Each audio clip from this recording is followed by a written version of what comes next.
Welcome to Watcha Makin', a podcast about sharing ideas and connecting with the maker community. Your hosts are Alex Adams of Type A Furniture and Alex Duffey of Duffey Woodcraft. Watcha Makin' is proudly sponsored by NextWave CNC. What you making in the shop today? Got a couple Alexes to show you the way. From the blueprints to the shavings on the floor. Pull up a stool, let's see what's in store. Welcome to What You Making, a podcast where we talk all about what's on our bench, spotlight makers throughout the community, and remind you that happy August 5th, everyone. It's National Underwear Day. It's the one day of the year where we're legally required to keep things brief. Tonight's main topic is rapid fire questions. I'm Alex Duffey, and you can find me on Instagram and on YouTube at Duffey Woodcraft. And I'm Alex Adams. You can find me at Type A Furniture on Instagram. I like that. And what? That was well played. Thank you. Was that a two-ply What joke? you make? Sorta. You know, maybe 3-ply. What You're Making is proudly sponsored by NextWave CNC. If you're looking for the best CNC on the market today, look no further than a Shark CNC from NextWave. And remember, if you need an extra $500, which, you know, everyone needs an extra $500, and if you can make fun CNC projects, NextWave is looking for makers just like you. Message them on Instagram with your project idea and learn how you can teach the Project of the Month Club and be highlighted in all of NextWave's channels and get yourself an extra $500. That sounds wonderful. And for those of you who have enjoyed this show, we would encourage you to go over to patreon.com/whatyourmakingshow and find any of the various tiers there that helps make this show possible. Indeed. Good news, everyone. So I'm changing that up and playing that soundbite here at the beginning because I know. So Alex and I do have a little bit of news, folks.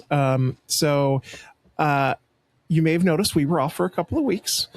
We came back, you know, it's our little summer break. Alex had a lovely vacation, which I'm sure he's going to talk about here in just a minute.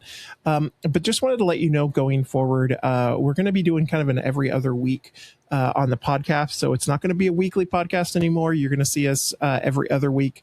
Yeah, just still lots more to talk about and things to some cool guests coming up. We've got a specific somebody with some printing things coming up soon that I'm not going to give away because it's going to be a really cool guest, and I'm excited to talk to him because I have questions. So many questions. But yeah, with that note, no, why? That's the wrong soundbite. We need that soundbite. I still have it set up from last episode. So Alex, what have you been doing this week? So the past couple of weeks, 2 weeks, I've been doing quite a bunch of stuff. So on the 3D print side of things, lots of 3D print inventory with a lot of assembly attached to it. So a lot of the key holders that I'd been selling at markets where it's like the back end or the front end of the car, continually trying to add more makes and models to that inventory. And those ones, like, they just make more sense as a assemble by parts in terms of how long the print time is significantly better. But that involves a little bit of manual labor, so doing a little bit of that. And then my son had gotten us into doing little like clickers. So there's a lot of 3D prints where they use the like the little keyboard clickers that you put into your mechanical keyboards, where it's various objects and things. We've been making a lot more like Minecraft type stuff since it's all like very blocky, and so we've been making a lot of clickers to utilize that. So those have been doing okay. And then right now I'm printing another Stormtrooper helmet. I think I just got all of the parts printed to that. There's still a few more supports that I need to take off before I actually assemble it. So it went a lot smoother than the last time that I printed the Stormtrooper helmet, because previously I had used the like this cool plate super tack, and with those being such a large area and being longer prints, sometimes that super tack struggles a little bit with those long flat surfaces. and so it made the just a ever so slightly amount of like dimensional warping that made Right. the assembly of the previous one a little bit more challenging. So I went with just a regular textured PEI plate. So I'm hoping that everything is good there. And then I was a lot more patient with taking them off of the print bed so that they had time to cool off while it was still on that very dimensionally flat surface. Because a lot of times, some of the smaller prints, like dimensionally, it doesn't make too much of a difference. So I can just pop them off relatively soon after the print is done. How long does the helmet take to print? Like the entire helmet? Oh God, at least 30 hours. Ooh, I can't remember. I'd have to. that's a long time. I'd have to pull it up and look at how much each of the. Actually, maybe it's more than 30 hours. Maybe it's like 36. But it's Okay, how many rolls of filament?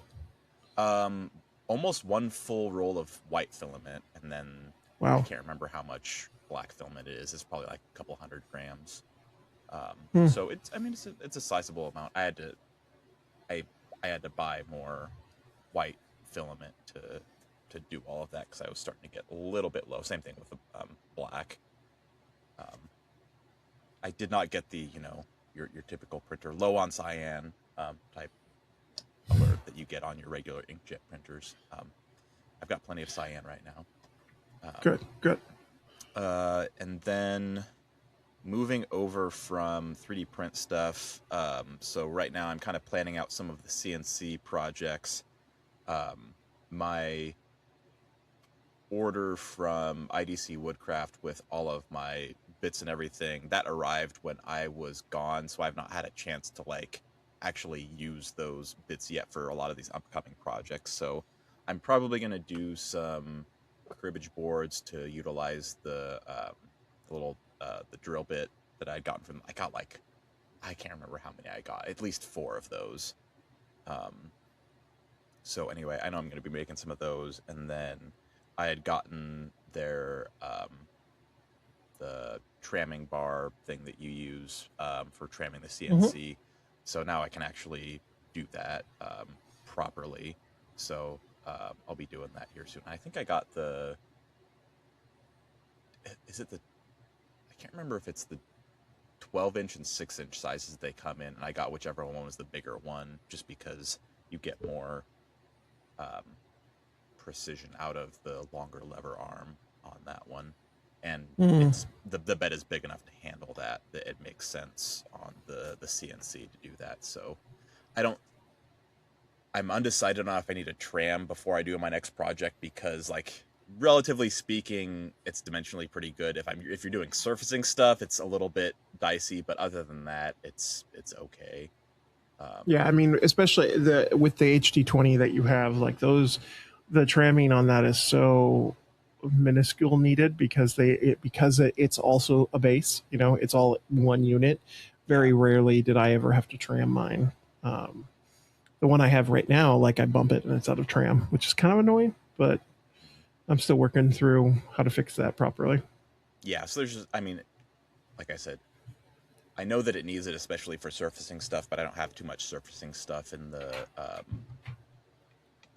hopper quite right now. Yeah. So I'm not like hard pressed to do it, but I'm like, if I'm drilling a bunch of stuff, it's good to have that at 90 degrees. But it's like, yeah, it's probably like 90.2 degrees or something like that, where it's like, if that. Yeah. So I'm not super super hard pressed on that one. And then yesterday I met up with a recurring customer to do some measurements on a TV cabinet. I can't remember if I had mentioned this before, because it was a project that was kind of on the maybe list for a little bit of while, and I hadn't had a chance to get to it yet, but I finally had a chance to go and take measurements. And so I actually need to do some more research on the types of hinges that we're doing, because it's going to be on this cabinet, the doors are going to cover the entirety of the cabinet, because it's only going to be, I can't remember my notes if we said 6 inches or 8 inches deep, just deep enough for the TV to be in there. And then the door panels are going to be the same dimension as the frame that goes around that TV of that cabinet. And then it's going to have the bifold doors is not the right term for it, but it's got 2 doors for each side of the hinge. So imagine, if you will, the kitchen cabinets where it's like the corner cabinet where it's like 2 doors and it's connected with a piano hinge in between. So kind of like those, except for it's on a flat surface. So I'm kind of undecided right now if I want to do basically just do 2 piano hinges, one on the corner and then one between the first and second door on each, on like the left side and then on the right side. Because I'm considering doing just like the Euro hinges for the actual hinges because of the fact that they're adjustable. Because if there's like, because we're talking about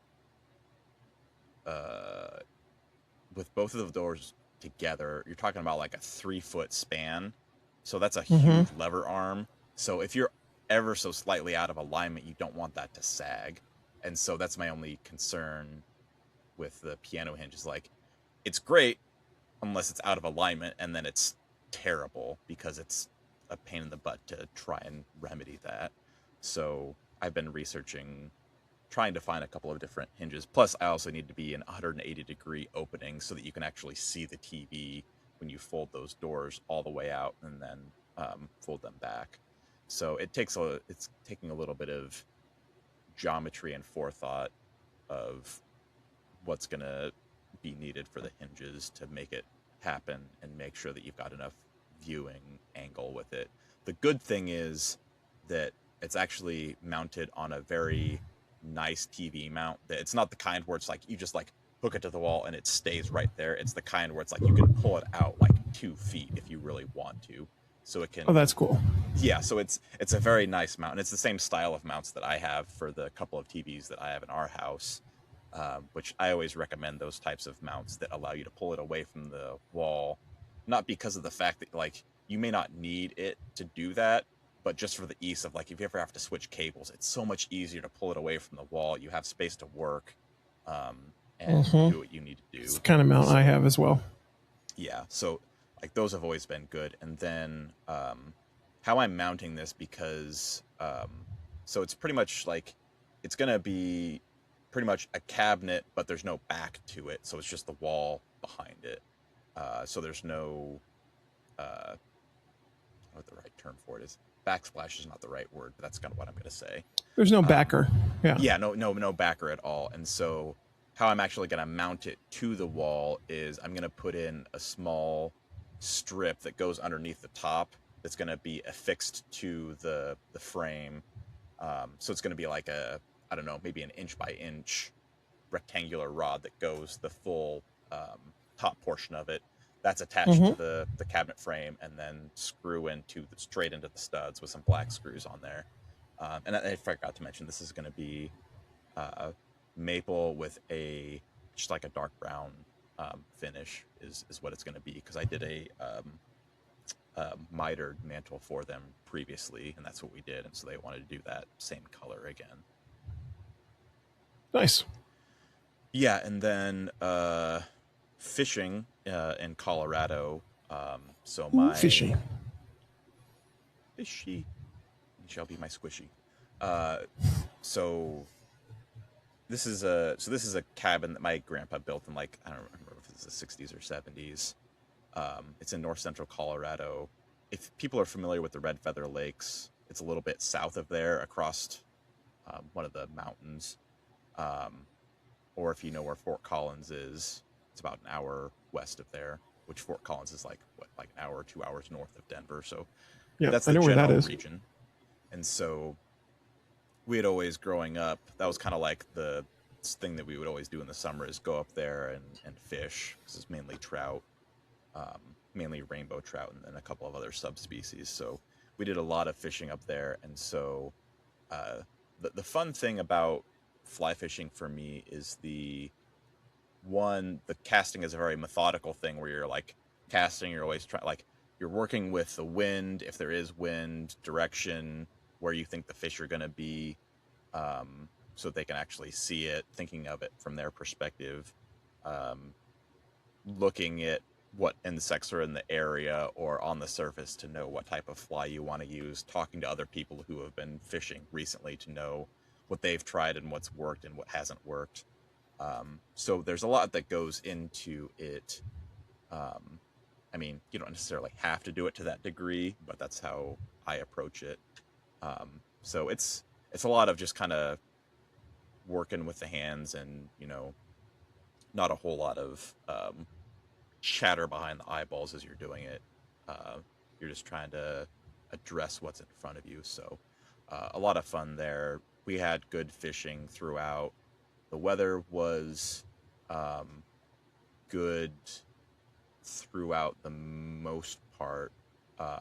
There was a little bit of rain and a few storms that did come through. I will say there was a moment at one of the lakes that was basically like the scene from The Good Dinosaur when the dad and the kid are getting out of the ravine when there's this huge gush of water. Except for the Lion King moment. Close.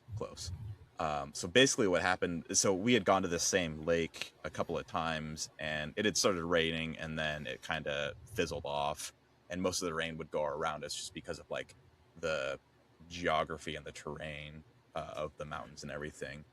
Well, lo and behold, this one time it starts getting to be rainy and it's technically a reservoir, so they've been draining out the reservoir because they haven't had a lot of rain this season, so it's very muddy where we are by the edge of the water.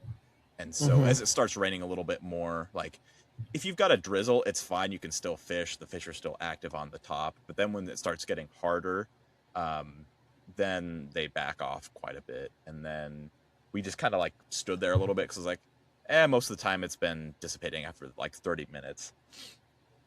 And then the lightning came in, and there was like lightning like on the other side of the lake. Like this is like a mile or so away.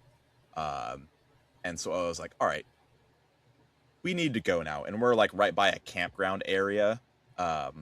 So I like basically at that point, like with that lightning so close, I was like, we had caught 2 fish. They were on the stringer, poked into the ground, and they were in the water. I'm like, we're going to leave that. There's some other things on the ground around us. I'm like, we're leaving that. We're heading out. We're turned around. It's starting to like get pea-sized hail. There's still lightning going on. And my son gets like, he gets up to the area that he needs to. And then I'm in waders because it's all muddy and I get stuck. And because they're chest waders, like you can't just leave the boots. Like they're attached, like the whole thing is attached to you. And I've got like backpack and coat over top of that, and our jackets, which do turn water, are like soaked now just because it's just been such heavy water. And so I'm just like there, and it felt like an eternity trying to get out of the mud there. And I was just like, I was trying to stay relatively calm and trying to like figure out like, okay, I know if I like struggle really hard, I'm just going to dig myself in deeper, not quite like quicksand, but very close. So I'm trying to, because you try and wiggle your boot like left and right so you get that air underneath, and so you release that suction. So it probably took me like, I don't have the exact time, but it probably took me like a good minute to like figure it out, because I'm like trying to, because you know when you're down by the water, it's like you're the only thing down by the water. So it's like I don't want to be the high point by the water and get struck by lightning, so I'm trying to be like hunched over, but also trying to get out of this mud, because they're like, because it's drained down, you have certain like vegetation that's in some spots that like makes it so you don't sink in, but there are other spots where there was nothing, and so you just like your boot goes down like calf deep.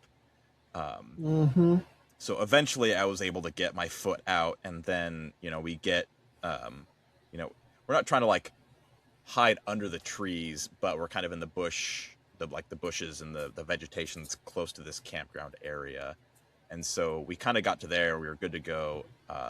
And then it's like, he's soaked, I'm soaked. If I was on my own, I would have gone back fishing after the rain had dissipated, because that's how strong of a personality I have. Like, I want to go do something. But he was still soaked, so I'm like, oh, yeah, we got to go back. And so because they had fires in this area, gosh, it's been 4 or 5 years, mudslides are much more prevalent because that vegetation is not holding all of that ground in place. And so we were very careful on the drive back to make sure that like we're not going so fast that we get stuck in a mudslide and end up going down the side of the mountain or whatever because the road is washed out. Yeah, so that was the one fun story. And then our other fun story, I'll try and keep this one brief. The summary of this story is that every time someone goes into the cabin, there are these aspen trees that are about a half mile up behind the cabin on the mountain, where everyone carves their name in and the year that they went up. And so no one has been up there since those fires had rolled in. And so, like, for me, like, I do like tradition and that kind of things where it's like, you want to retain that portion of, that memory of the cabin. And especially since my grandpa who had built this cabin had passed away in April, it was like, I want to really see this if our piece of history is still there, because they had also done some back burning in that area to basically clear out the vegetation so then the fire doesn't come further down into the ravine and get to the cabin. So I don't know if this fire was from that back burning, if it was from actual fire itself. So I had taken pictures when I had brought my son up there the first time in like 2018. So I had pictures of all of this stuff, and you get the GPS location attached to those pictures. So I was able to use that because the terrain had changed, trees had burned down, it doesn't look the same. There's still like rock features there. And so I'm going through and looking for all of these. Like, the other weird thing is that like there were trees that were still standing, but they had died and the bark had fallen off in very, very huge chunks. So I'm like looking at some of these larger trees where the bark had fallen off and like basically turning it over and seeing like, is there carving in here? And so I'm like going back and forth through this entire grove,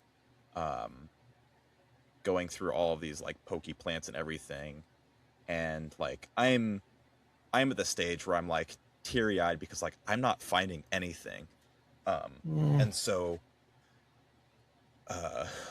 we're starting to make our way back down, and then we see a piece of bark that has some like vertical lines on it. I'm like, okay, like what's going on here? And so we did actually find, it was one of my brothers who had carved his name and his wife's name into one of the different trees, because the original tree was filling up with names. And so we found that one. And so what I did was I took that bark and I took that back down to the cabin. And so that's still there. I might talk with the rest of the family about, I don't know, making a little project out of that or something like that to cut it down. Because it's like, this is like an 8-foot section of bark of the tree, and the part that was carved in is only like 8 inches to a foot of that length. So, but the original tree is gone. The original tree was still standing, but there's nothing underneath that bark. I think that tree is dead, from what I can tell. Like, there's no leaves on it, but it's still standing upright. So I carved Adams 26 into there with one of my car keys, because that's all I had on me. I didn't think to like, I wasn't planning on carving anything up there.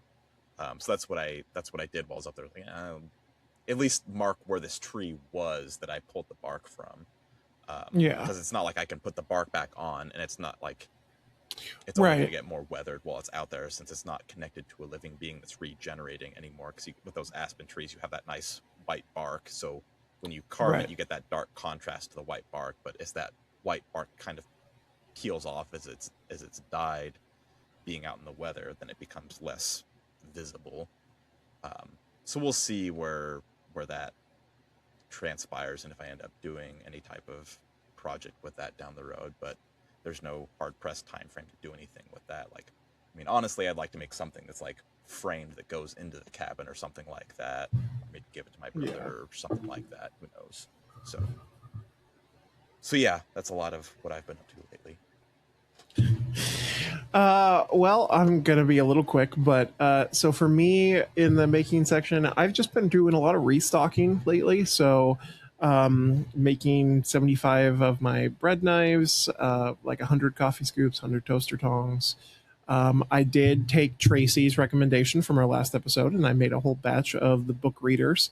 And funny enough, they were my first 2 sales at my market last weekend. So you already a had lot a of good chance. comment. Yeah, a lot of good comments on them. So Remind me yeah, of the so design that of was the book good. readers again. It's just the little thing you put your thumb through and to hold Okay, the paper. the thumb one. Okay, I couldn't remember Yeah. specifically. So yeah, so I'll give those more of a shot and try some. So I've been doing a lot of restocking of that, and then that was all of what I made last week. And this week, like today and yesterday, I've been cutting out soap dishes and whiskey smokers to restock all those. And then this past weekend, I had a big restock, which I'll talk about in the what you're selling section, because it was kind of an emergency restock scenario. Okay. And are you doing stuff that is more fall specific right now as well? No, I'm doing basically all of my like regular sale items, the things that sell all year round that I'm just running low on stuff. When do you typically start making your stuff that's more fall themed or fall specific? So I don't really make anything fall themed anymore. I make everything as games and like my year round kitchen items. Okay. So I don't make really anything that's seasonal in that case.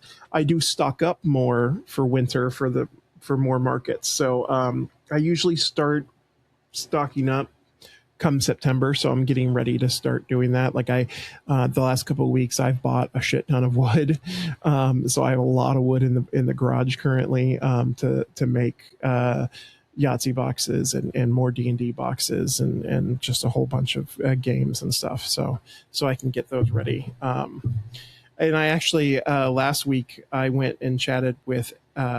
So I was buying wood for my whiskey smokers at the local lumber yard that I go to get white oak from.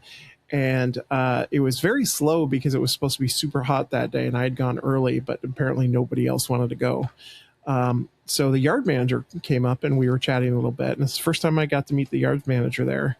And he's like, hey, random question. I know this isn't what you're buying, but do you happen to have any need for like laser wood, like 1/4 inch thick or 1/8 inch thick ply of hardwood ply?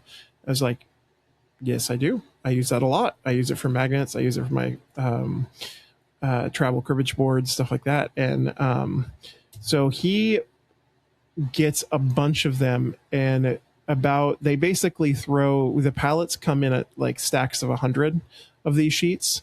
And when they do that, they usually end up like in the middle of some of the sheets, either get cracks or have some voids or things. So they can't sell the whole sheet. They have to cut it up. And most people don't buy it once it's cut up, especially at their lumber yard. So he's like, hey, if you want to buy stuff at volume, I'll give you a good price on it. And I'm like, all right, well, what's your volume? Are we talking like 1,000 sheets? Like what? He's like, no, 10 sheets. And so I'm going to get a 4x8 sheet of plywood, 1/8 inch plywood for $20. He's going to cut it up to my laser bed size, which is 12 inches by 24 inches. So I'm going to get 6 of these sheets for $20, which right now I currently buy a single sheet for $7 of a 12 inch by 24 inch sheet from a wood supplier that has it already to size. So I'm going to be saving a ton of money.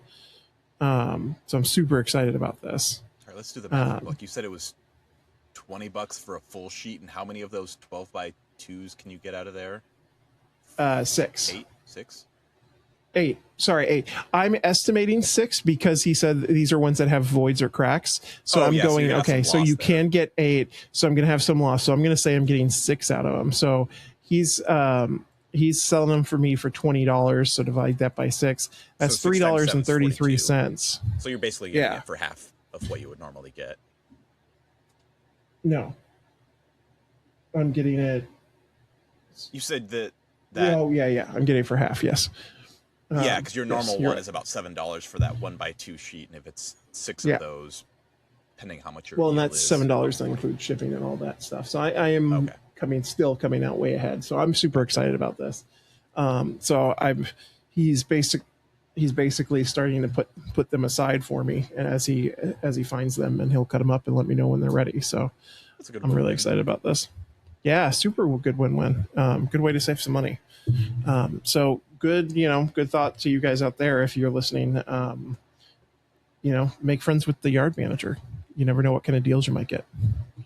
Yeah. So. Well, yeah, I mean, and I've done that too, where you just ask them like, hey, like what inventory are you trying to like clear out that has been, not been selling good? Like, it doesn't hurt to ask, because if they've got something that you need, then great. Because like I remember one time I was at a place and they had said, oh yeah, we've got a bunch of teak that we've had that we just haven't been able to sell.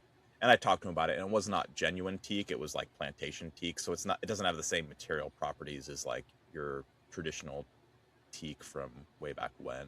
Because this is not from, gosh, I'm blanking on where genuine teak comes from. Is it Myanmar? Or it's somewhere in the Southeast Asia area, if I remember properly. Yeah, it's I have no idea. There's a lot of political distress. So, anyway, it doesn't hurt, because it's like, yeah, I don't necessarily need that, so I passed on doing that stuff. But yeah, it always helps to ask on those things. Yeah, absolutely. Anyways, moving on. Help is on the way, dear! So, looking at what you break in section, why don't I just kick it off real quick? I been having a hard time doing shot glasses for the Sea Gypsy. So, you don't have to did drink these each once shot before you give it to them, by the way. No, I know I don't. But I'm making shot glasses for the Sea Gypsy using my laser. And I've done this for them before. They didn't do so well because people complained that they couldn't see the designs. They didn't like the frosted glass look. They wanted paint in the frost. And so now I've been trying to figure out how to get them painted for it to stick and stay well. So I just been I've destroyed probably about 15 shot glasses trying to find the right laser settings to get it deep enough with enough texture for the paint to grab onto, and that so then when I wipe it away, the paint stays in the groove but wipes away from the clean glass. Because you have to, you have to apply something to the glass as you laser it, right? Or is it? No, not with an infrared. Okay, I couldn't remember how it happened. Yeah, diode laser you do, infrared you don't. Okay, yeah, because I have a diode laser, so that's probably why I was thinking that. I'm curious, if you etch the design on there, can you put a stencil on it after the fact that's basically lined up, and then basically spray paint from there to add the paint, or do you need to do like a paint on like enamel with a brush? It's more of an enamel, because the spray paint would run too much because it doesn't adhere to the glass very well. I can't remember. Are you doing a square glass, so it's a flat surface, or is it a round? Yes. Okay. I thought it was square. Yeah. But yeah, so if anyone's listening and knows of a really good way to do this, please reach out and let me know. I am pulling my hair out. I've been watching so many videos and they're just like, rub and buff it on. And I'm like, no, it rubs F away. Like, no, it doesn't. Just rub and buff on. Come on. So yeah, I've just been struggling with it and it's been making me angry. And so I'm in the thick of it right now. I've thrown away like 10 shot glasses today alone. So I'm just so right now, angry. Are you just freehand painting it and then trying to wipe away extra as it like tacks up a little bit so it doesn't wipe away like the deeper stuff? Yeah. So you're kind of doing the like, kind of like the screen print where they do that kind of like the squeegee kind of thing, right? Yes, which is what everyone says to do online. All the recommendations I found. How deep you can get it so that method works is kind of the issue. Is that? It's a combination of that, a combination of the right paints. Some people say to use acrylic. Some people say to use an oil pen. I've been trying both. I haven't seen really any better results either way. Regardless, I have to bake it afterwards so that it cures properly. But yeah, it's just it's a little bit of everything with it right now. So it's just been frustrating. Yeah. Yeah, I don't do a whole lot with paint, so I'm coming up dry on suggestions and whatnot. Sorry, I'm not of more help. Yeah, no, that's fine. Yeah, so that's really the only thing that's been going poorly. Though today I also broke a bit and ran it when I ran into a CNC clamp, and that pissed me off too. So it's just one of those. Today was one of those days in the shops where I was just like, you know what, I'm walking away. I'm walking out of the shop right now. So now I'm curious. Well, no, you don't have a fiber laser. That's a whole other thing. Because I was thinking of like those like medallion things that you adhere to it. I don't have a fiber laser. I'm hoping to get a fiber laser. I worked with a laser company a couple of years ago, and they just released a fiber laser. So I've been trying to get a hold of their affiliate team again to be like, hey, let's work together. I want a fiber laser. Because you got a project for it. Yeah, exactly. I've really liked the idea. I love the look of those 3D relief carvings people do with fiber lasers in the stone. And I like the Pacific Northwest beaches are known for rocky beaches. And I'm like, I'll just go get a whole bunch of stones and do Pacific Northwest themed reliefs on them. And then I can sell them at the Sea Gypsy so easily.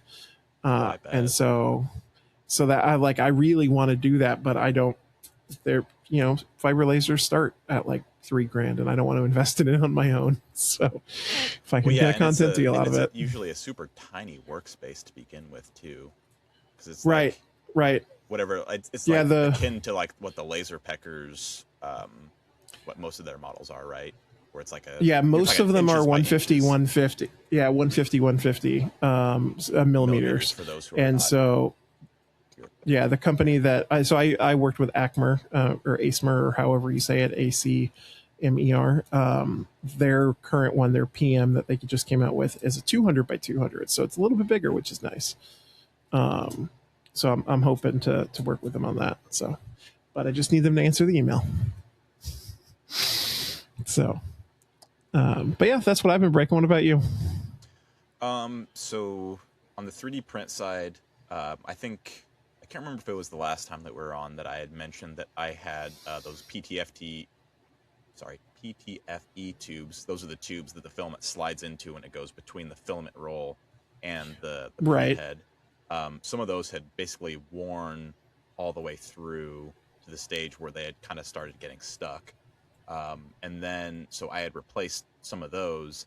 And then there are short tubes that are in the AMS, which is the unit that holds a lot of those different rolls of filament, where it goes from basically the front to the back of that, and then they all go into the singular PTFE tube. So the singular tube was the one originally that I had replaced, and then I had a roll that had started getting stuck.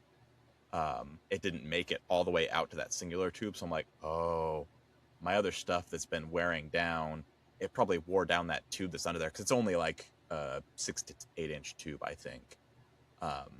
And so when that first happened, I was like, well, I'm just not going to use that slot of the AMS for a little while. And so after I gotten some projects in that I needed to get to, because you got to unscrew and pull this unit out of the casing in order to access these tubes. And so I looked through and I was like, yep, that thing is getting worn in. That's where the filament is getting caught. So I replaced all 4 of those short PTFE tubes in that AMS. And then I did it on the other AMS that I have on that printer as well. So while I took the one out, the other AMS was still using that to print out the projects that I was working on. So while I worked on one, the other was working. And then once that one was done, I put that back in, connected it, and then I swapped out the other one and got that one done.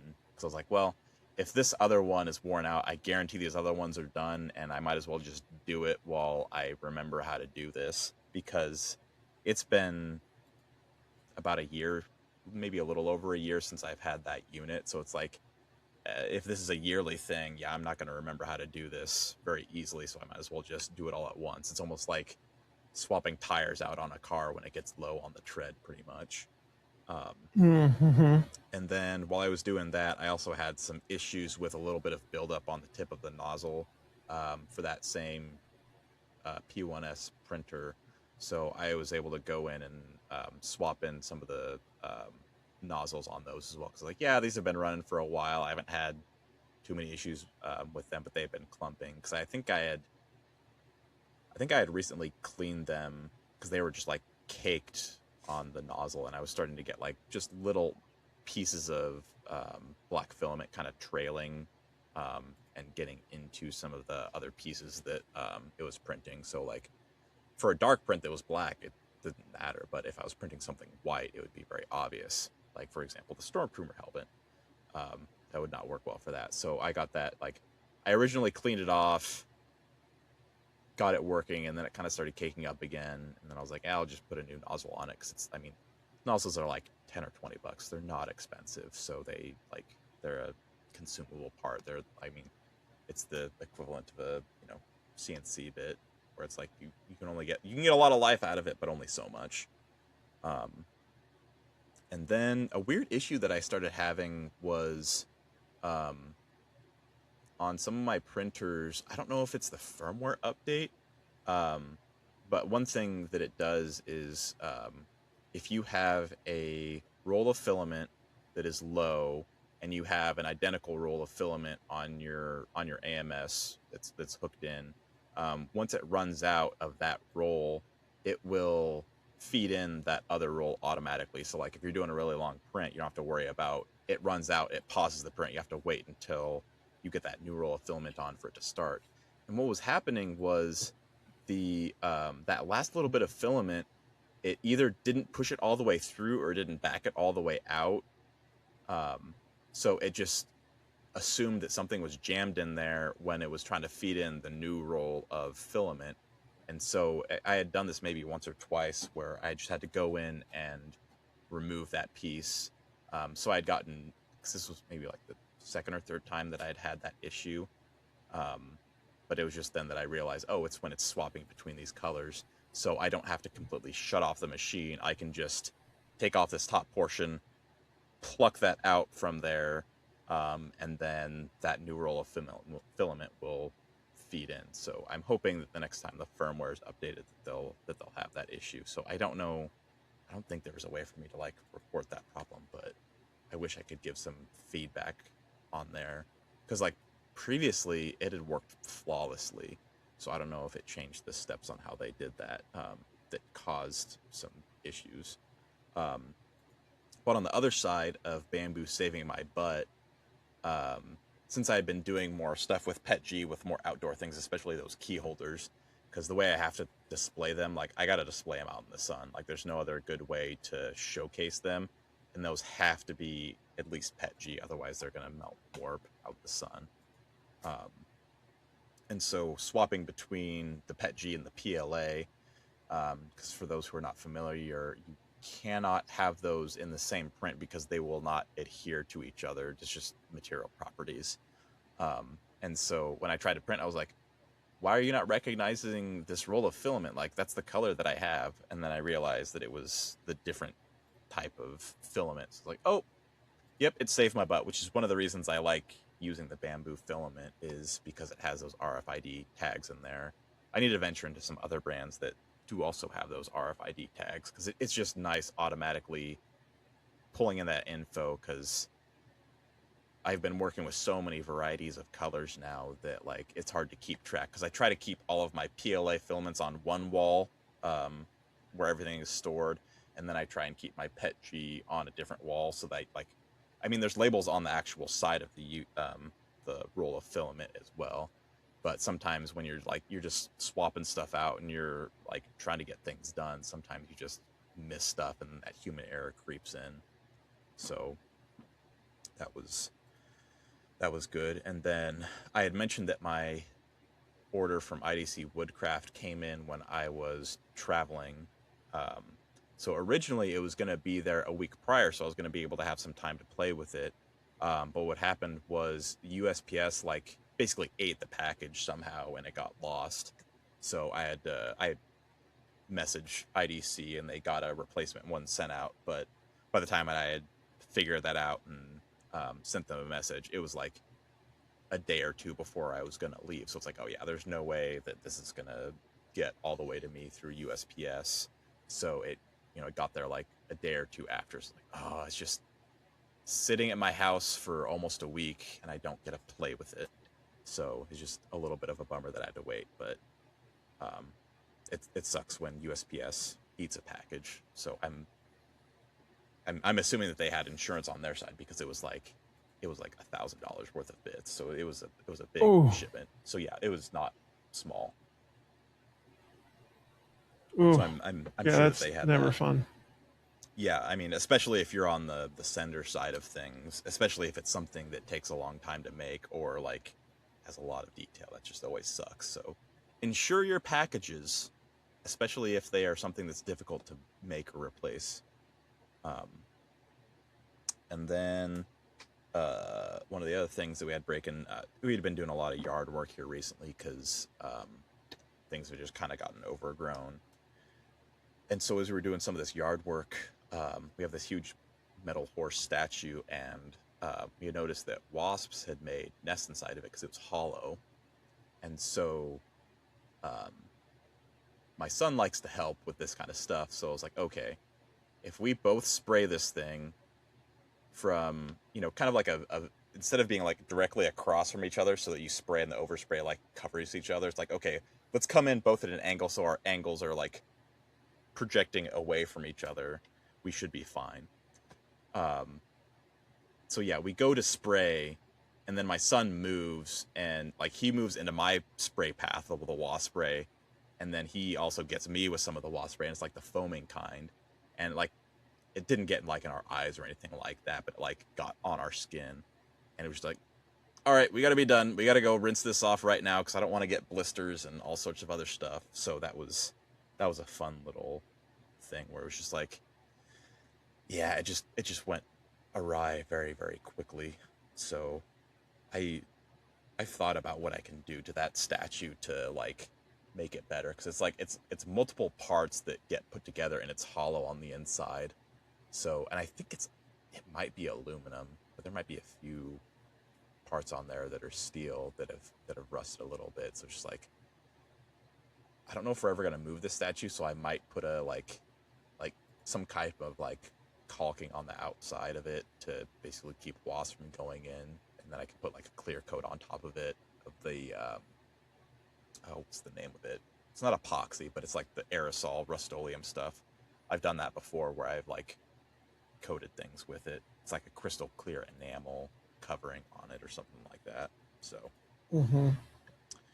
anyway, I mean, I probably should have put my other story about, getting lightning by the lake in here on the What You're Breaking, but yeah, it's fine. Yeah. Probably more well suited. But yeah, it was very reminiscent of the Good Dinosaur movie, which if you've not seen that, is a very enjoyable movie. I believe that's a DreamWorks movie as well. It is. No, it's Pixar. The dinosaur movie's Pixar. Was it Pixar? Or was it a Pixar? Was it a Disney Pixar? I just remember it being Pixar because it stood out odd. Anyways. Just smile and wave, boys. Smile and wave. That's DreamWorks. So for the what? Yeah. Oh, okay. Well, for the what you're selling section, for me, markets are going well for the summer farmers market. For the most part, I would say the Ridgefield Farmers Market has been doing really well. I've been averaging a good amount there, which I've been very surprised, even on a couple of really rainy days. So those have been doing a lot more than I expected for the summer. So I've been very, very happy with that. On the other side, last weekend... Is that a single day farmers market, not a multi-day? Single day, yep. Okay. Saturday market, farmers market. On the other side, last weekend, I didn't go to the farmers market, and I went because I had booked a craft fair in Portland at a place that was doing like the booth fees were going to charity for a dog charity thing. I was like, oh, I'll do this. Excuse me. Oh, I apologize. I was like, oh, I'll do this. I know the artist who's putting it on, and there's going to be like 40 booths there, and it's very art centric. So I was like, that's totally Portland vibe, going to pull in a lot of people. Did not. It was dead. It was complete. It was a beautiful day, and it was so dead. So barely made what I would normally make at the farmer's market in double the amount of time. Later in the day too, so I got like the whole day was wasted, and it was a really weird vibe. Like all of the other market people were just, you could tell that they either are new at this and are too afraid to talk to people, or were just grumpy and didn't want to talk to people. And so like my wife and I were just like, this sucks. This whole experience is stupid because it was so boring. And the people that were around us were just grumpy, and we just didn't want to be there. So yeah, so that market sucked. But like I said, the normal Saturday market's been going well. And I had some other good news, and this was what I alluded to in the what you're making section. So on Friday, I got a call from the museum that I just started selling at a couple weeks ago. They called me to let me know that somebody had come through and bought out all of the Sasquatch figurines that I sold there, because they were wanting to do it for a wedding, and they were going to use them as centerpieces. And they asked if I could make 5 more for the bride and then also make more to restock them.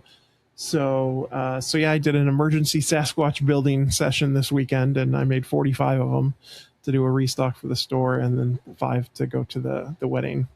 Because they wanted another 5. About an hour. Okay, so not like terrible, but still a little jaunt. Yeah, and actually, because my wife was off today, and so for my day, and I was working at my day job, so she actually went and delivered them for me today, which was very nice of her. But it was, it was just a quick make 45 Sasquatches, get the tongue oil on them, and let them sit for 48 hours to cure, and then off they went. So, but yeah, fun problem. I can't wait. I told them to ask the bride if they would, and I guess the event is taking place with part of the museum or something. I didn't get quite of that, but the events coordinator said she's going to get me these photos.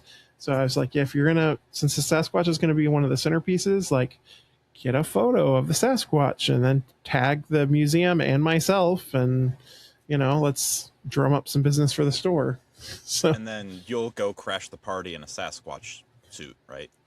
Oh, I was debating it.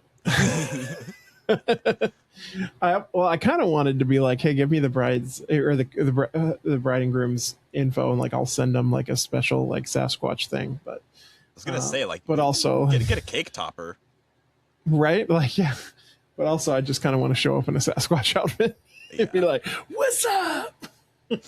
Yeah. So what do those Sasquatch things retail for?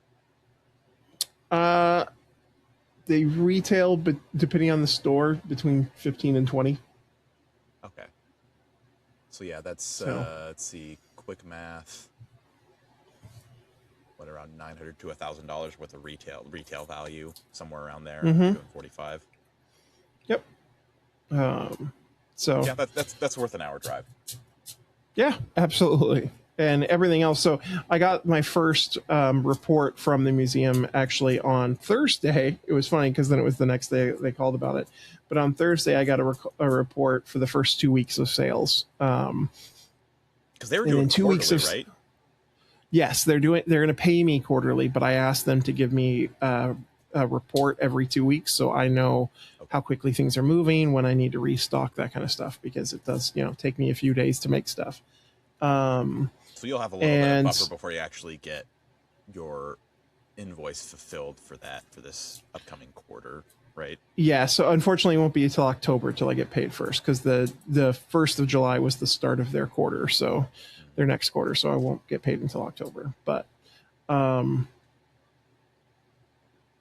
was I going with this? I got that report, and the report said for 2 weeks I did just over $500 in sales for the first 2 weeks. So not bad. Yeah. So I'm hopefully it'll continue, and if that's another $1,000 a month, that's really good, because that's what about I'm averaging now that the Sea Gypsy is reopened as well there. So it'd be good. Just a lot of restock making that I'm having to do though. Yeah. Is the Uh, what time of year is the Sea Gypsy the most like active, or has it been kind of all over the place? Like, is there a certain season that they sell a lot more? Summer is their busy season. Okay, so they're still able to get a little bit of that good summer inventory cleared out, hopefully. Yes, yeah. So I'm hoping that she makes a good.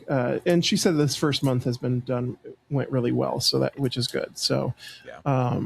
And like I said, I got paid already for the first month, and it was just about $1,000. So, a good. It means sales are right back where they're supposed to be. So, yeah. So, good times for me. What about you? What have you been selling? So I have been hitting the kind of like local, like, I don't know if it's a Midwest thing or just a small town thing, where it's like insert town name and then days, where you do like, you do the parades and you like show the fire trucks that are from the local police or the local fire department, and you do like, you've got craft fairs and you've got like all sorts of like, it's not like the fair, it's like close to it, but it's like, oh, like a lot of these communities that settled, like it was primarily like Czech or German or whatever, and so they do a lot of like very themed events over the course of like a long weekend.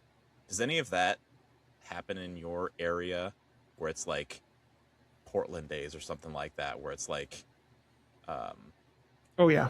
I guess for bigger cities you probably have more events, but anyway, for these smaller towns they have some of these, and a lot of times they actually do a car show tag together with it, or some other events, or they have like a huge water balloon fight, or like some other local event that they do, and it draws in people from not just that small town but the community.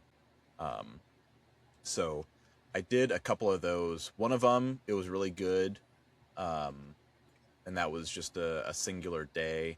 And then the one that I did the following weekend, which was the day before I left, I had actually squeaked in, because when I had asked if I could do that one, they were full, and I had asked pretty late, like it was like maybe less than 2 weeks from prior to the event, because I told them, I was like, well, if you have anyone cancel, like I could slip in last minute, and lo and behold, they had someone who wasn't able to make it, so I was able to slip in.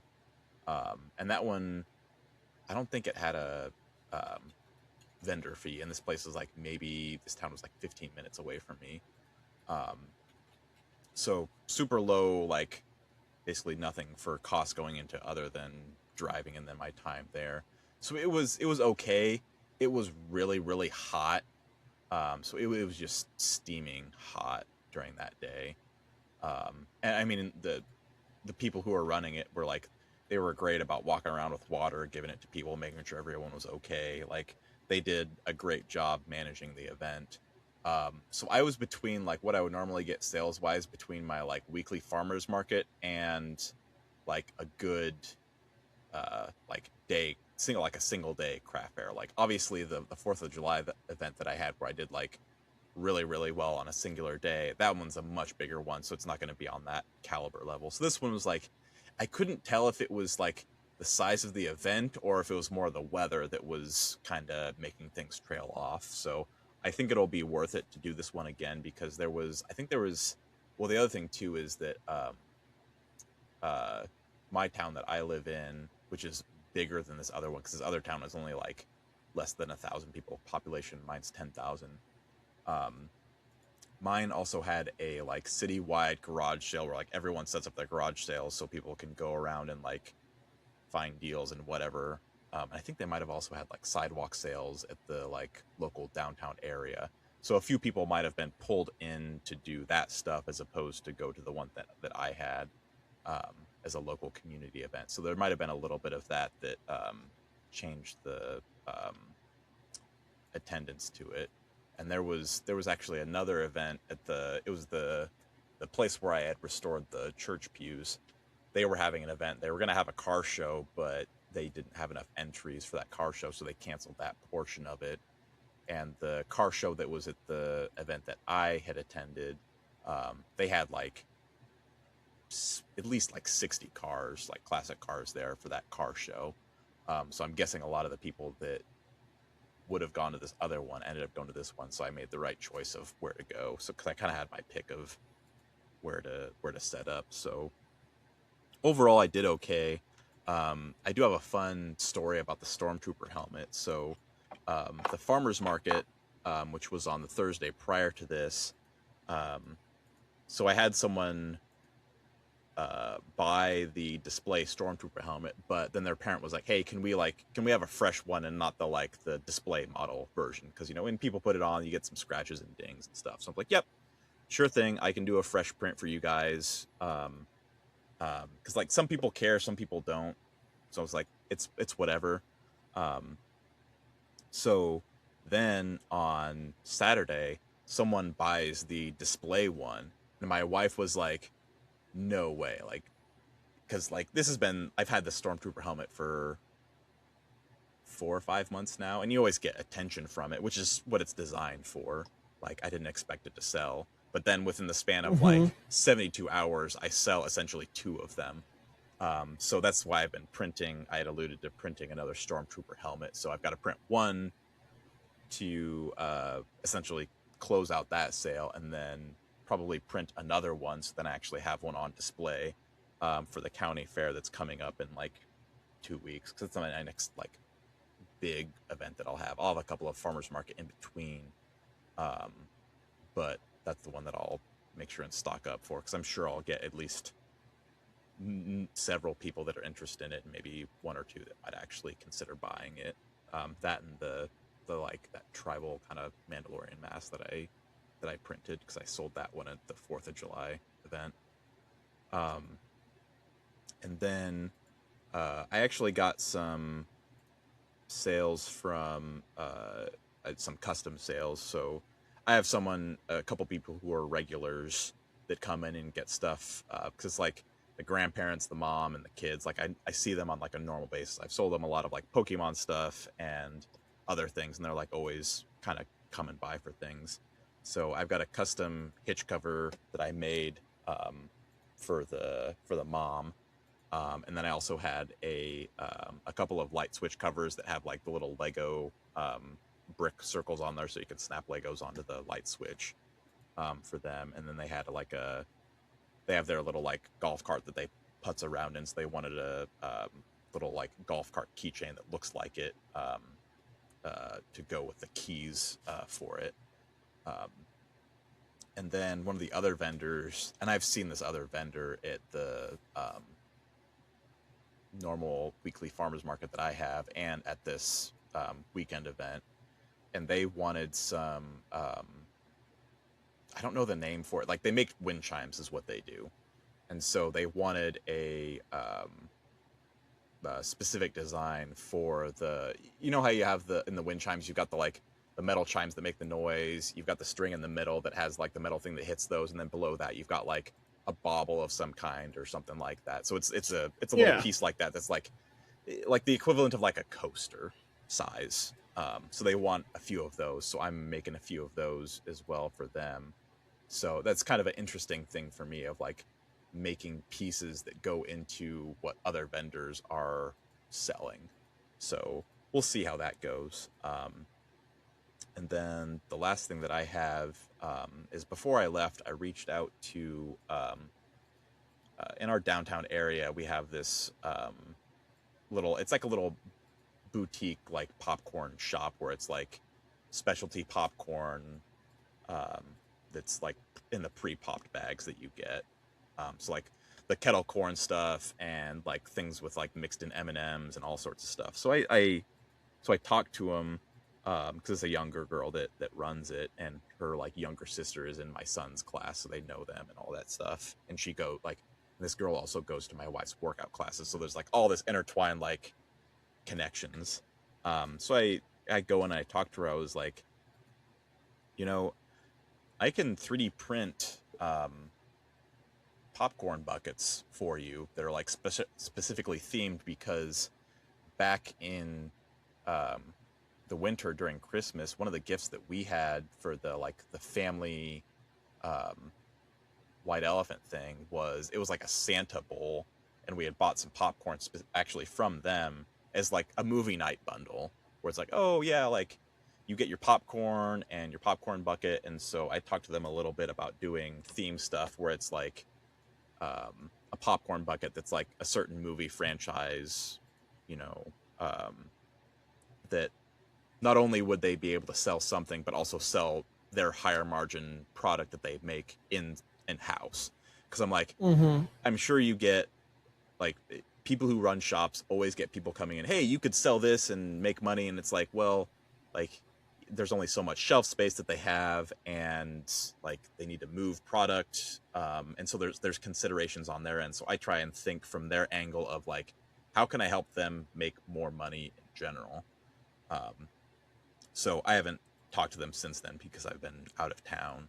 But the other thing that I might float as an idea for them is a lot of times when you have little kids' birthday parties, you've got the little like take home like party gifts that you send home with the kids, where it's like, okay, maybe there's a bundle there where it's like, oh, there's like a toy and like a thing of popcorn that's maybe their like take home thing, because if it's a pre-made gift item, then the parents who are putting together that birthday party, that's one less thing for them to like bundle together and put together. Because like with our son, like we've had, you know, every birthday party my wife puts in a lot of work to like make a nice cake, and then you send the kids home with like extra stuff, and it's like the stress of doing all of that stuff. It's like maybe potentially doing one, like checking one of those items off and being able to offload that to someone else.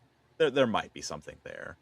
There may not be, but I'm just trying to think of like, you know, the people that come in and buy stuff at their store, and trying to think of like how what I have fits in with their customer base and also helps them sell some of their higher margin items that they make in-house as well. So just having that mindset going in of like not being someone who comes in and like, what can you do for me, but what can I also do for you? You know, throw in that JFK quote or whatever, but modify it. So yeah, that's what I've had going on. Oh, also one last thing. So I had a guy at my farmer's market who had swung by. He had been last year at the it was like the holiday Christmas market that I had gone to.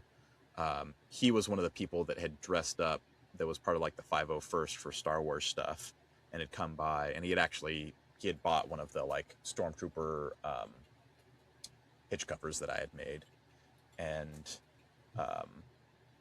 when he came by, he's like, you should really go to all these like different cons that are in the area, you know, you're like nerd cons, or insert whichever, you know, sci-fi thing is, because there's a few towns nearby where they're not huge, but they've got like a population of like 60 or 70,000, like enough to have enough people that are like, who like to do that, but may not be able to make it to like the big Comic-Cons that are like on the coast or whatever, but still go to like the local ones. And he's like, you've got enough good variety of your stuff. And he's like, I've seen what a lot of other 3D print people have done there, and it's a lot of like print in place, just like gadgets. And he's like, honestly, a lot of that stuff is like almost junk. Like your stuff is way better. So it's always nice getting those compliments of like, oh yeah, you're selecting the right things to have at your booth that people would actually like. So I might investigate some of those events and see if it's worthwhile. But those are the ones where it's like, it's more akin to some of those events that you go to where it's like, you know, several $100s, a little bit more of a drive. You might need a hotel room.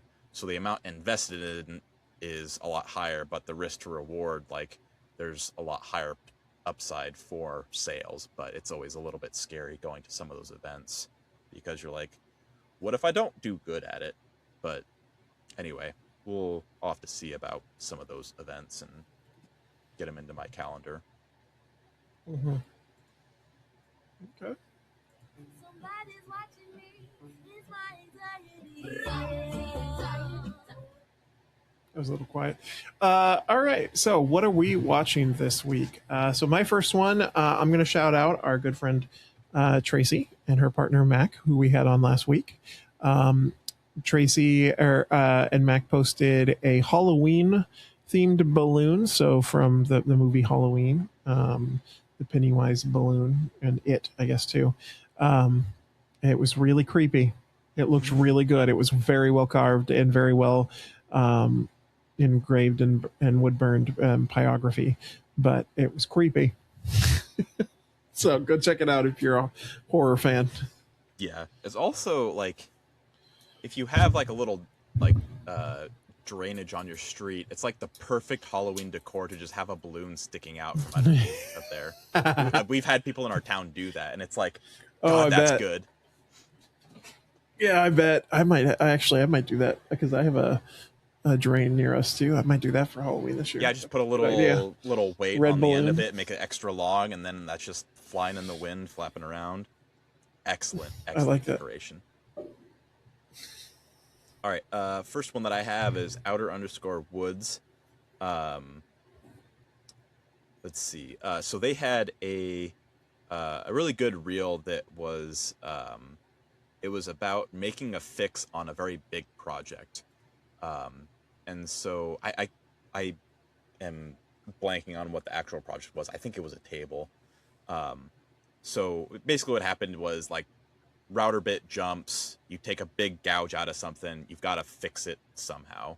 And so what they had done was from the glue up, they had ripped to whatever the length dimension was. So they had this extra offcut, and it was a very good lesson in like basically saving your offcuts from a particular project, because this gouge was, if I remember right, it was like right on the glue line in between these two boards. So not only did you have to like grain match, but you had to grain match in between two boards that were really close to a glue line. So they were able to pull, basically like cut out a clean shape and then make that plug essentially from that offcut piece where that grain kept on continuing, so that they actually got the grain match. So it was just very nice to see like my hoarding is like valid, like it's okay to have it. I mean, obviously you want to like probably toss or use the offcuts after the project is done, but hold on to them while you're still, working on the project.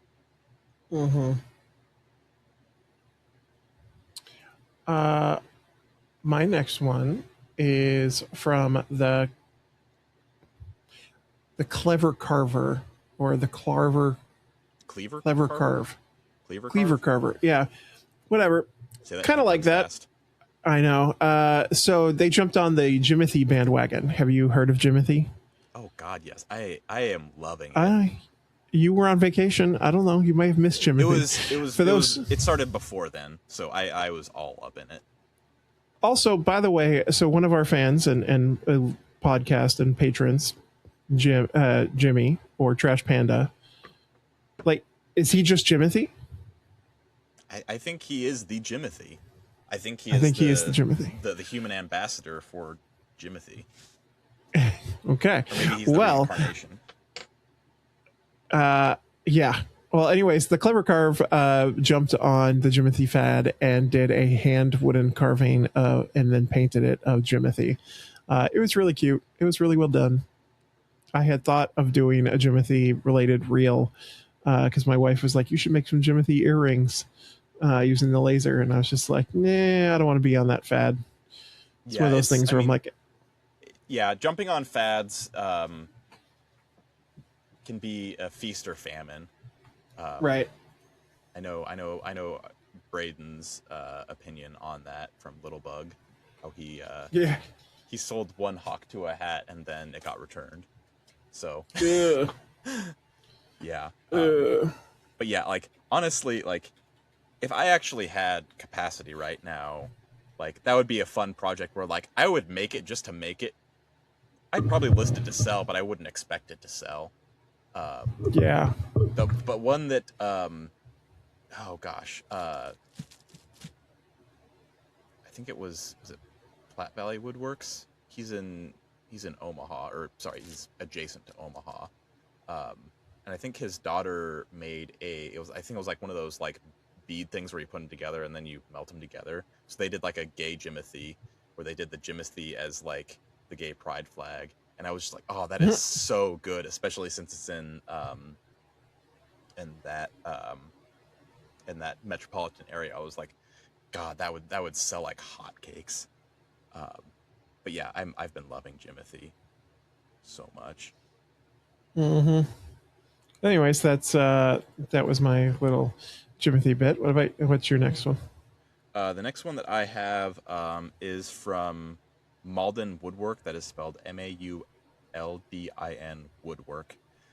So they did a fun little ASMR tool shop sounds, and their baby, like they had grabbed sound bites from their baby making noises, and so it was like the baby like blowing raspberries, like when the wood went through the planer, or the baby like doing like grunting noises as they were like chopping on the miter saw, and it was very, very well done. Where like this noises like they actually match up with the operation. So it was glorious to watch and listen to. So it was a lot of fun. So if you've not seen that, that's a great piece of content to watch. Nice. My last one is from Cullenway Wood Turning. They made a beautiful bowl on wood turning bowl, but they turned it upside down, drilled through it, and made it a pendant lamp to hang, over their kitchen table. But it was so thin you could see through it when the light was turned on, and it still had the bark attached to the bowl, which was really impressive because bark is so brittle, and the fact that they got it that thin and it didn't shatter off was really, really impressive. So is it the one where the bark was like on the tips of the bowl, like the edges? Yeah, at the bottom. Yep, on the edges. Yeah, yep. When you flipped it over, it'd be the bottom. Yep. Yeah, those always look really cool. I was very, very impressed. Oh, and it is the Clever Carver. Is the Instagram carver of the one who did the Jimothy. Mm-hmm. Oh, I love her SpongeBob that she did. That's cool. Oh, and she's got the little nerds guys. Those are awesome. Sorry, I'm getting distracted. Oh, she's got a Snorlax too. Sorry, ADHD. All right, so that was yours. Next one that I have is Woodshop Diaries. So they built a cedar driveway set of gates. And it's the part that was really cool to me was not only the fact that they use like black hardware just looks awesome in general. Like black hardware, I love that aesthetic and that look. But what was really awesome too is that there's actually kits for like automatic gate openers that they attach to it. So it was like a fairly basic install to it where it's like it just grabs one spot on the gate and then they can open up automatically. And I was just like, oh, if I had a really long drive, I would do something like that to like protect my like privacy from people turning it in or whatever. But I was like, oh, that'd be so awesome. That'd be such a fun project to do. And especially like, and that's a big, like, that's basically a timber framing project there as well. So like the amount of mass that thing is moving, really, really cool, really, really fun build. Since you're out and you haven't stolen any from me, my next one is Omar builds it. So he had a reel where he showed, since he's got a lot of cabinet making projects, where he put in his medallion into the bottom of the shelf. Well, not the shelf, but the very bottom of the cabinet, like the floor portion of these cabinets. So it was kind of like nestled on the inside edge. And I was like, oh, that's a nice way to be able to like, because like cabinets, it's kind of hard to like put your like logo in some spot. And I personally hadn't seen someone throw their like maker coin or whatever into like a set of cabinets like that. So I was like, oh, that's a nice way to display your branding. So it was something that I had not seen. So very cool, Omar. And then the last one that I have is from Stick Rubber Woodworks. So this has been like a series of reels that they've been documenting this process of making a memorial plaque that was for a fallen Coast Guard rescue swimmer. So it's basically like a carved set of snorkel, goggles, and flippers. So it just looks really, really well done. They've done a great job of documenting this process that they've gone through. So definitely take a look at those because it's a really cool project. And also, I mean, like a really, it's also got a story behind it as well, which is always very endearing to learn about. And that's all I got. Wonderful. Well, I don't really have a good soundbite for our questions today, so I'm going to go with this one. I am smart. SMRT. So today's main topic is just some rapid fire questions to get to know Alex and I a little bit better, and just get our thoughts on some things. We had a couple of questions come through, so are we going to time it to see how fast it takes us to go through these? No, that kind of rapid I wasn't fire? No, I was just gonna. No, we're just gonna. I'm gonna read them, and then we both answer and call it good. All right, walnut or maple? Walnut. Always Walnut for me as well. All right, on that same, domestics or exotics? Domestics. Same, also same. Coffee or tea? I don't do very often, but coffee. My wife loves tea. I am a coffee drinker. I absolutely love coffee. I would drink it all the time, no matter what, if I could not sleep, you know. On that note, early bird or night owl?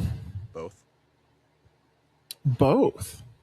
Yeah. How? Don't sleep. Honestly, like, okay. Honestly, my preference is early bird. But just with like family stuff and my son, it's been easier to do like night owl after he goes to bed. So it's kind of it just kind of depends on the time of year now of which one that I do.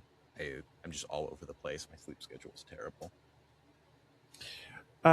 So I used to be a night owl, and then in my college and early 30s, I was definitely an early bird consistently. And I've been shifting back to night owl lately. I've been finding mainly because it's the time I get to play video games. Mm-hmm. But I still have to get up early for my work. Yeah, I started as an early bird, like well into high school and college, and then it's kind of shifted to night owl. But yeah, like I was always an early bird, especially because you had to get your Saturday morning cartoons.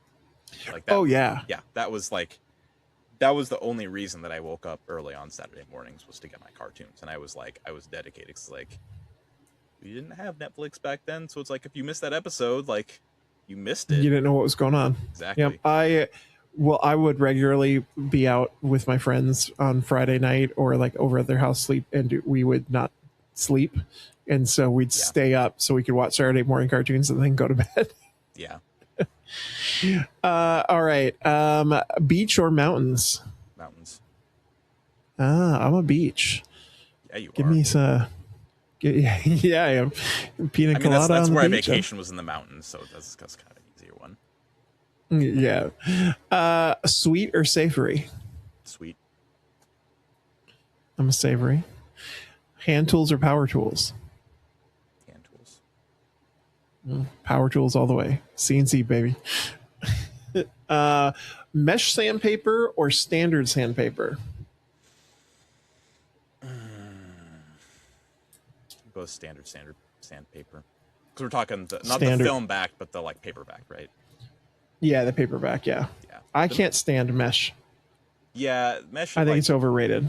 Yeah, the other thing too is that it can also cause issues with your backer pad as well. So like there's some wear considerations on there as well. Like they do cut great for like flat surfaces, but it can be a little bit challenging, especially with rougher grits, because that mesh doesn't allow those particulates to come through quite as easily. So I think as you get to higher grits, it's not as much of an issue, but it's especially better with the standard paper, especially with the larger hole pattern with those lower grits. Because I personally, like, I use 40 grit all the time on projects. So Oh, really? Oh yeah, it's like, I don't especially usually with go live edge go stuff. below 60. No, Huh. 40 grit. It's like, yeah, it's like it's like rougher than concrete. Yeah. The amount of times though I take off skin with 80 grit, I can't imagine having a 40 grit. I get like, I have to be cognizant of how often I'm switching sandpaper, because I will literally start wearing through the skin on my thumb from where I grab that sandpaper. Yeah. So I bet. it's a consideration, especially if you're not wearing gloves. Yeah, I've started wearing nitrite, the black gloves. I think they're 9 mil or whatever, and I've been wearing those 9 mil? more. That's like, Yeah, almost like that's almost like the yellow rubber like cleaning gloves. Yeah, That's but I do a thick. lot of small hand sanding and stuff, and so I now don't have to worry about like rubbing away the the skin on the edge of my fingers while I'm doing stuff, and so yeah, I really like them. Damn, I Okay. think 6 mil is kind of like thick. 9 mil. Whew. Yeah, 9 mil. Yeah, you get them at Harbor Freight. They're awesome. Okay. Spray finish or a rub slash brush finish? Rub. I'm a spray. I prefer the spray if I can get away with it. Yeah, I mean, it's nice to have the spray. I'm just not set up for it, so I haven't had to really like get used to it and actually use it. So, I mean, Yeah. like, I'll use a rattle can for stuff occasionally, but not very often. But it's an expensive way to do it. It is. What food could you not live with or live without? Probably Oreos. Double stuff. Hell yeah, it's the only good one. Okay. Yeah, And I will I say, agree. double stuff is the proper amount. Mega stuff, too much.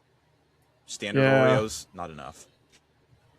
However, I use standard Oreos when I make Oreo cookie ice cream because I find the double stuff, it gums up the ice cream too much Yeah.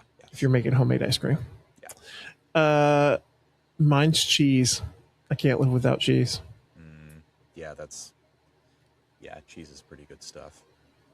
What is your biggest guilty pleasure? Oh, I don't know. Probably any show on HBO. Okay. I would say for me, Smosh reads Reddit stories on YouTube Oh, because yeah, that's good stuff. I listen to these Reddit stories and it makes my life feel a lot better. Yeah. And the other thing too is like I really don't have any shame. Like I don't care. So like Yeah, guilty yeah. pleasure is kind of a loaded question for me because it's like you like what you like. It's fine. Right, exactly. Yep. Okay, next one. If Voldemort offered you a hug, would you accept? No. Why? Bro's just cold and clammy. Did you see how he hugged Malfoy? Ugh. Yeah, but what if that's all he needs? What if a hug is all that it's going to take for him to not try and kill Harry? Well, now you're talking about like hugging Voldemort as opposed to Voldemort hugging you. Like I think that's a little bit of a different distinction there. Well, it's true. But if he's like, "Hey, I need a hug," and you're like, "No," and he's like, "Fine, murder everybody." Oh, give him a hug, sure. But if he's like hugging me like he hugged Malfoy, like, no, thank you. It was pretty creepy. It was, which it was. I mean, that was the intention. Say "Good day, mate" in an Australian accent. Good day, mate. Put another shrimp Good on the day, barbie. mate. That's God, really they're- good. Mine our sucks. Australian guys are gonna Sorry, do this Steven. now. We love you. All right. What is your biggest pet peeve? It is when my son is eating something and he is just like smacking his lips and just like eating it like a hamster, like a strawberry or something like that. Yeah, like that kind of stuff. Not just like chewing, but like just like gnawing on something and not actually eating it and making the noise. It just like makes my Oh, or when he like just cranks the volume on the TV and I can't hear anything in the living room. I love my son, but he does get on my nerves. I mean, to be fair, it's summer and he's home a lot, so you know, some of his summer programs have been ending, so he's been around a lot. I was also just with him for an entire week. Also, randomly, he started laughing like a snake recently. Or like he'd laugh like... Wait, how do snakes laugh? Where he's like... Like he started laughing like that, like during the trip, and I'm just like, where did you get this from? I've never heard you do this. And you like started it on the car drive there, you know, in the car with him for 8 And now he's hours doing it just to annoy you. Probably. That's funny. Yeah, my biggest pet like peeve... Eating noises. Yeah, my biggest pet peeve is either if I'm late or if somebody is late. I hate lateness. It bothers me. If you're not 5 minutes early, you're late. Sorry. I am trying to get onto the show as soon as I can, so it's like trying to like whiplash into there as soon as I can. They're picking everyone up and doing stuff, so I'm sorry for my lateness. It's okay. It's okay. If there's a spider in your house, do you kill it or do you set it free? I set it free. Oh, I smashed that sucker. I used and then to you burn be the house the to kid who fire. would, like, you know, smash the ants and that stuff, but I've become much more benevolent and caring of living beings. Now, wasps, if those bastards deserve to die. Yeah, they do. If the spider's outside, I let it be. That's its domain. It can be fine. But if it enters my domain in my house, he's dead. They do have a place in the house. Like, they keep the bugs away. I will say, I can't remember. Did I tell you this one time when I was in my basement doing laundry? I had a house centipede crawl up my leg. Have you seen one of those? Well, yes, like, I have. I felt something on my leg, and then I see a house centipede, and I'm like, that's interesting. Like I didn't expect them to like crawl up my leg, and because those like guys are good because they'll eat pests and things. So it's like, yeah, I want to have one of these guys around, so I don't kill them. Oh no, murder. All right. Superpower: invisibility or super strength? Can the invisibility be turned on or off, or is it constant? I don't know. It's your power. You choose. Okay, we'll say that it's on and off. You can control it. That's a tough one. I'll probably go with super strength because like my shoulders are just freaking terrible, and carrying around lumber sucks. Yep, that was kind of my thought too. I could carry a lumber a lot easier, so super strength. Yeah, and just doing chores around the house or whatever, where it's just like moving crap around. If you could instantly learn any skill, like Matrix style, what would it be? Oh. And you only get to choose one.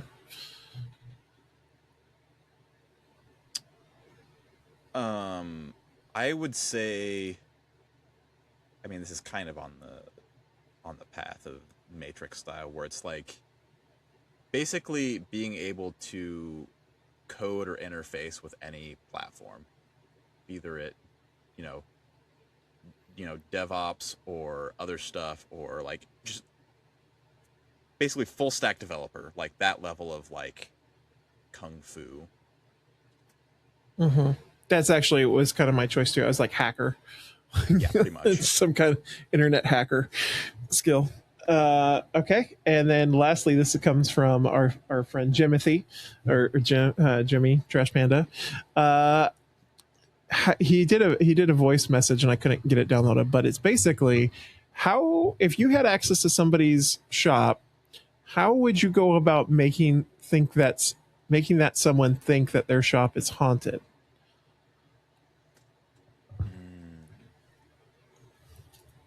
It would definitely be something electrical, but like safe electrical, not like sketchy electrical. Like I'm not going to make like arcing electricity in their shop. But like, say it's something that like randomly makes their dust collector turned on. Like not turned off because you don't want to ruin their stuff while they're working, but just like it randomly turns on, but they don't know how it happens. Something like that is probably what I would do. Because like, I'm not gonna do the like annoying sound thing that's just like you put it somewhere, but like something like that just like electrically like turns on or flickers or whatever. Something along those lines is what I would do. Also, my personal approach when it comes to pranks and other things is it should be as easy to tear down as it was to set up. So like Yes. it should be like maybe within 10 minutes or maybe even 5 minutes of someone to like basically undo the prank that you did. Because like it's one thing to like do something but that's like haha funny, but another thing to like inconvenience someone where it's like, oh, we like covered your car in petroleum jelly, where it's like you would have to like get that professionally cleaned or something like that, where it's like you have like or damaging someone's property. Like I'm not gonna do something along those lines. I agree. Most pranks I'm not a fan of, but so I go on the psychological side of this, and I would be like, I'd need to get their significant other involved to find out. Like, this assumes that I have direct access to their shop for a good period of time.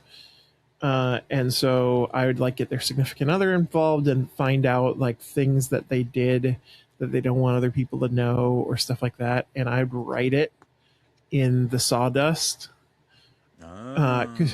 And I'm assuming that I'm like there, I have to do something, and then I leave. That's my assumption.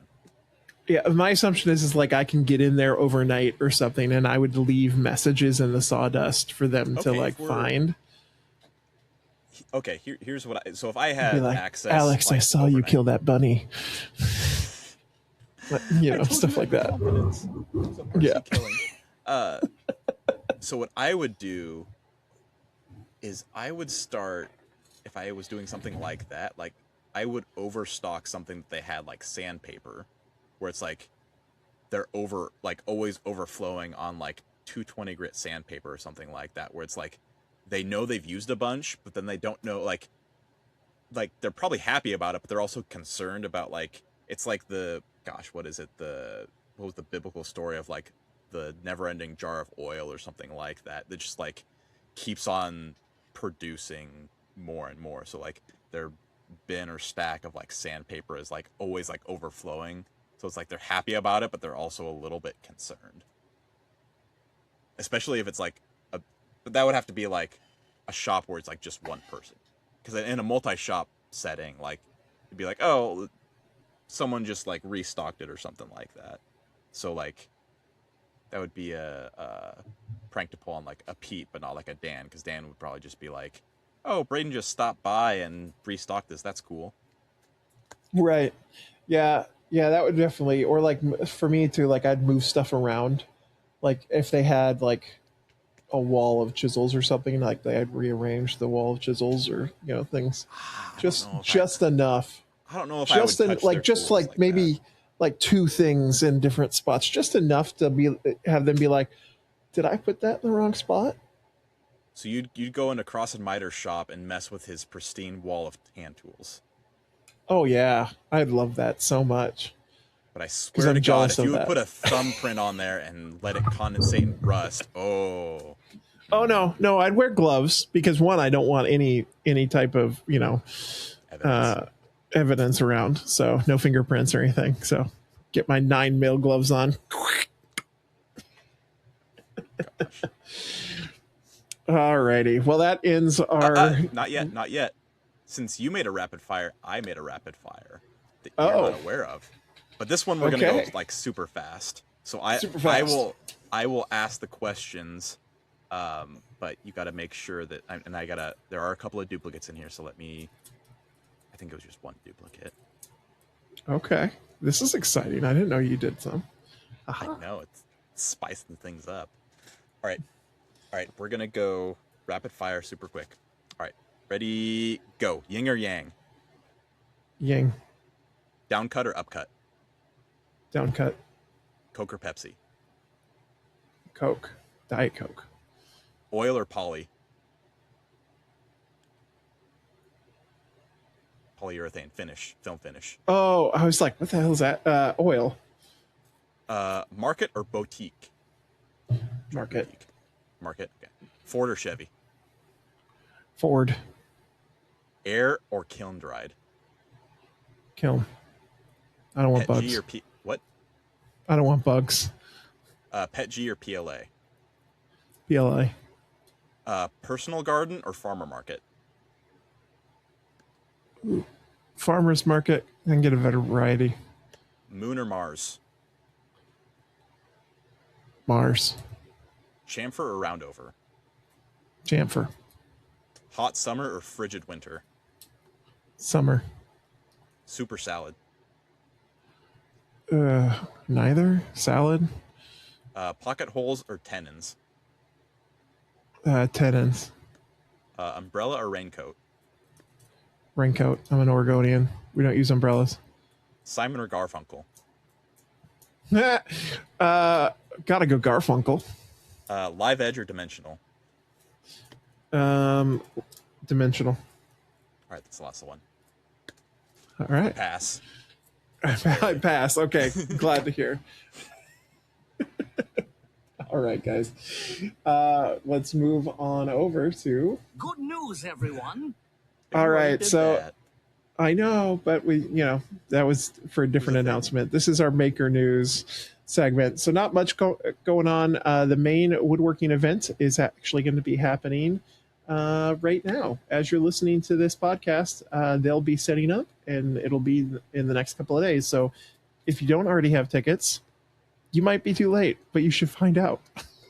I'm sure they could still go because they're super cheap anyway. I'm sure you can get in. Yeah, but I'm excited to. I'm sad I'm not going to be able to be there, but I'm excited to see all the stories and everything about it.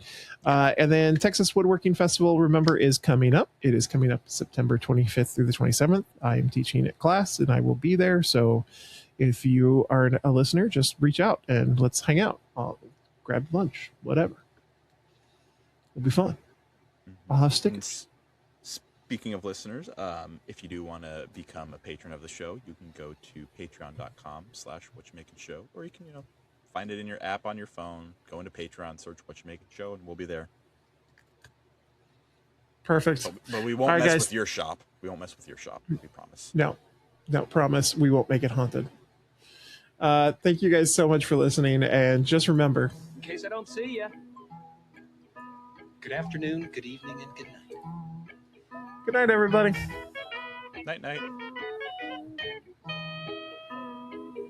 Too spooky for me.